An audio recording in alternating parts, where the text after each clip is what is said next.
अस्सलाम वालेकुम दोस्तों, कैसे हैं आप? उम्मीद करता हूँ आप लोग सब खैरियत से होंगे। मैं हूँ आपका होस्ट जोरी Usman. Welcome to learning hub. आज हम अपने रिएक्ट जेएस की जो प्लेलिस्ट है उसकी 4th वीडियो को रिकॉर्ड करने जा रहे हैं। लास्ट वीडियो के अंदर हमने ये देखा था कि एक कंपोनेंट को बना के कंपोनेंट क्या होते हैं और दूसरे कंपोनेंट के अंदर उसको कॉल कैसे करते हैं और रिएक्ट जेएस के अंदर ये कंपोनेंट बनाए किस तरह जाते हैं। तो ये सारी चीज़ें हमने डिटेल्स में लास्ट वीडियो के अंदर डिस्कस की थी। अगर आप ये हमारी वीडियो पहली दफ़ा देख रहे हैं तो हमारी जो प्रीवियस जो वीडियोज़ हैं उनको भी आप देखें। तो आज हम जो है इस वीडियो के अंदर देखेंगे कि प्रॉप्स क्या होते हैं, रिएक्ट जेएस में प्रॉप्स क्या होते हैं और प्रॉप्स को हम क्यों यूटिलाइज करते हैं और प्रॉप्स को जो है वो रिएक्ट जेएस कोड के अंदर हम किस तरह लिखते हैं। ये सारी चीज़ें आज हम इस वीडियो के अंदर कवर करेंगे। तो हम चलते हैं अपने लैपटॉप की स्क्रीन के ऊपर और वहाँ पे ये सारी चीज़ें डिस्कस करते हैं। जी, तो हम अपने लैपटॉप की स्क्रीन के ऊपर आ चुके हैं। यहाँ पे आप देख सकते हैं कि जो हमारे जो प्रीवियस जो कोड है जो हमने लिखा था, जो हमारी फर्स्ट ऐप थी, उसके अंदर यहाँ पे हमने एक वेलकम का एक कंपोनेंट बनाया था लास्ट वीडियो के अंदर, और उसके अंदर जाके हमने यहाँ पे हमारे पास वो कंपोनेंट और उसके अंदर हम ये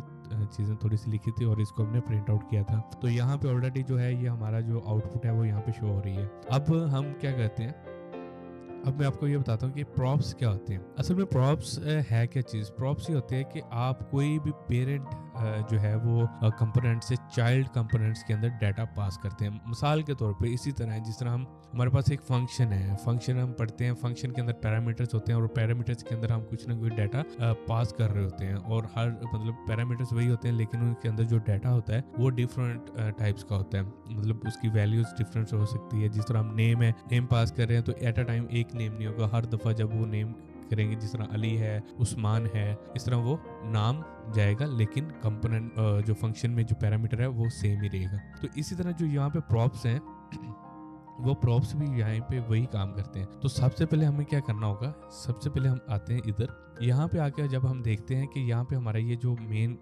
फंक्शन हम जिसको हम कंपोनेंट भी कहते हैं, ये फंक्शन की तरह ही काम करता है, ठीक है। तो इसके अंदर होता क्या है, इसके अंदर होगा ये कि यहाँ पे हम एक जिस तरह मिसाल के तौर पे हमने यहाँ पे अगर हम जाते हैं वेलकम वाले के ऊपर और यहाँ पे लिखा हुआ है लर्निंग हब, तो मैं यहाँ पे क्या करता हूँ, मैं इस लर्निंग हब को जो है वो यहाँ से ख़त्म कर देता हूँ और मैं चाहता हूँ कि मैं इसको जो है वो अगर मैं कंपोनेंट से पास करूँ तो फिर वो यहाँ पे शो अप हो। जैसे मिसाल के तौर पे यहाँ पे मैं लिख देता हूँ टेक्स्ट, ठीक है, और टेक्स्ट लिखने के बाद यहाँ पे ये मुझे ऑटो बता रहा है कि आप अगर मैं टैब प्रेस करूंगा तो ये ऑटोमेटिकली मुझे यहाँ पे इस तरह मुझे बना के दे देगा, ठीक है। तो यहाँ पे हम एक से ज़्यादा जो है वो प्रॉप्स जो है वो भी पास कर सकते हैं, ठीक है। तो आपने इसमें करना क्या है, सिंपल, सबसे पहले जो है आपने यहाँ पे इनको इस तरह आपने लिख लिया और लिखने के बाद सिंपल जो है वो आपने जाना है अपने जो है चाइल्ड कंपोनेंट के अंदर, मतलब ये हमारे पास चाइल्ड है, ठीक है। यहाँ पे आपने जाके सिंपल आपने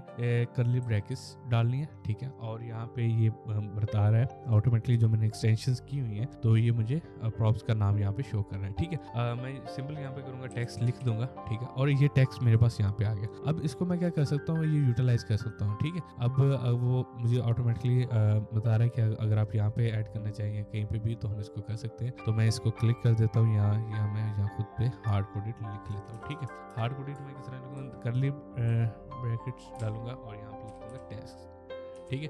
टेक्स्ट लिखने के बाद मैं इसको करता हूँ सेव करने के बाद जब मैं आता हूँ अपने पेपर रिफ्रेश करता हूँ, यहाँ पे देखें कोई चेंज नहीं है। अब इसका फ़ायदा क्या होगा, ये जो नीचे है इसको हम खत्म करते हैं, यहाँ से ये खत्म हो गया। अब इस कंपोनेंट को मैं 2 दफ़ा कॉल करता हूँ, ठीक है, मेन ऐप के अंदर इस कंपोनेंट को मैं 2 दफ़ा कॉल करता हूँ और इस कॉलिंग के ऊपर जो है यहाँ पे सबसे मेन जो चीज़ है यहाँ पे लर्निंग हब है, ठीक है, और मैं यहाँ पे लिख देता हूँ लर्निंग ओनली, ठीक है। इसको मैं सेव करता हूँ।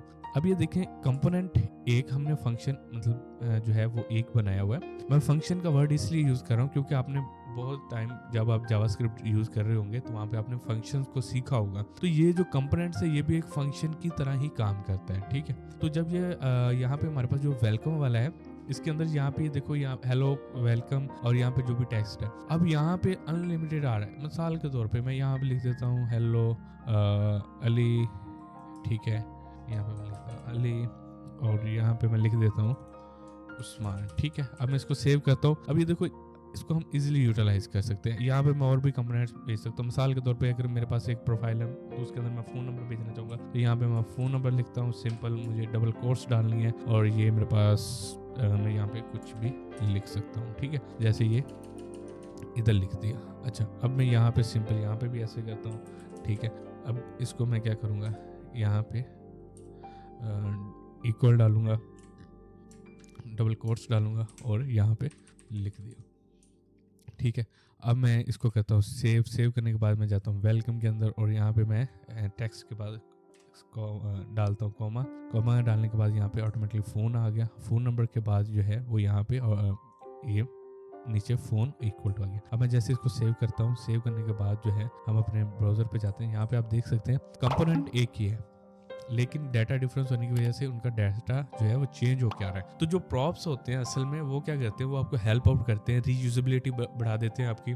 अगर आप हार्ड कोडेड करते हैं तो आपको 2 दफ़ा मतलब ये अलग अलग से ये कोड लिखना पड़ना था और इसको फिर आप हार्ड कोडेड में आपको हर दफ़ा जाके चेंज करना पड़ना था। तो ये अभी जो है, अभी जो डाटा है वो हम पास कर रहे हैं प्रॉप्स के ज़रिए। एक कंपोनेंट बना लिया, उसके अंदर हम डिफरेंस का पास कर सकते हैं। इसी तरह हम स्टाइलिंग भी पास कर सकते हैं, मतलब डिज़ाइन है, बटन बना लिया, कोई एक बटन है जिसका हम बैकग्राउंड जो है वो कलर, मिसाल के तौर पर मैं अभी आपको एक छोटा सा बटन्स के बारे में बता देता हूँ, ठीक है। जैसे कि मैं यहाँ पे यूटिलाइज कर लेता हूँ, ठीक है, बटन, ठीक है, और इसका जो है स्टाइल, ठीक है। इसके स्टाइल के अंदर जो है मैं यहाँ पे लिख देता हूँ बैकग्राउंड कलर, ठीक है, और यहाँ पे मैं लिख देता हूँ बाय डिफ़ॉल्ट एक दफ़ा लिख के आपको दिखाता हूँ ग्रीन, और यहाँ पे लिख देता हूँ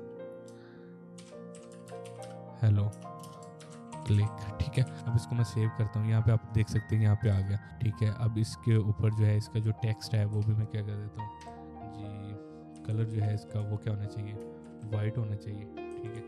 अगर मुझे अब 2 बटन चाहिए, ठीक है, एक का बटन जो है वो ब्लू चाहिए, एक का बटन ग्रीन चाहिए, तो क्या मैं हर दफ़ा जाके हार्ड कोडेड करूँगा? नहीं।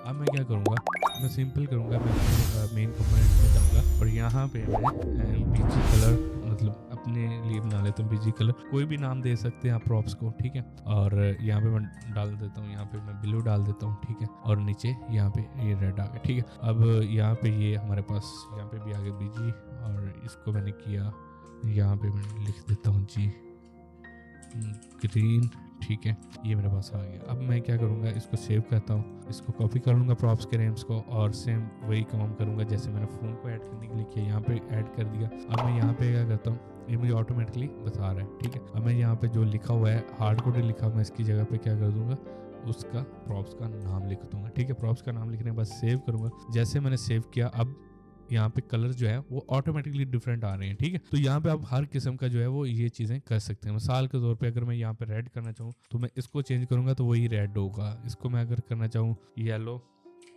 तो ये येलो होगा, ठीक है। तो ये वाली जो चीज़ें हैं, इन चीज़ों को आप बहुत ही इजी वे में आप कर सकते हैं। प्रॉप्स बहुत आपका हेल्पफुल करता है। प्रॉप्स आपके जो जितना मर्जी डाटा वो आपका पेरेंट से चाइल्ड के अंदर शेयर करता है, और उसको आप रीयूजेबिलिटी आपकी बढ़ जाती है कंपोनेंट की, आप इजी टू यूज़ आप कोड लिख सकते हैं। तो प्रॉप्स के बहुत ज़्यादा फ़ायदे हैं। तो ये बेसिक प्रॉप्स मैंने आपको बता दिए।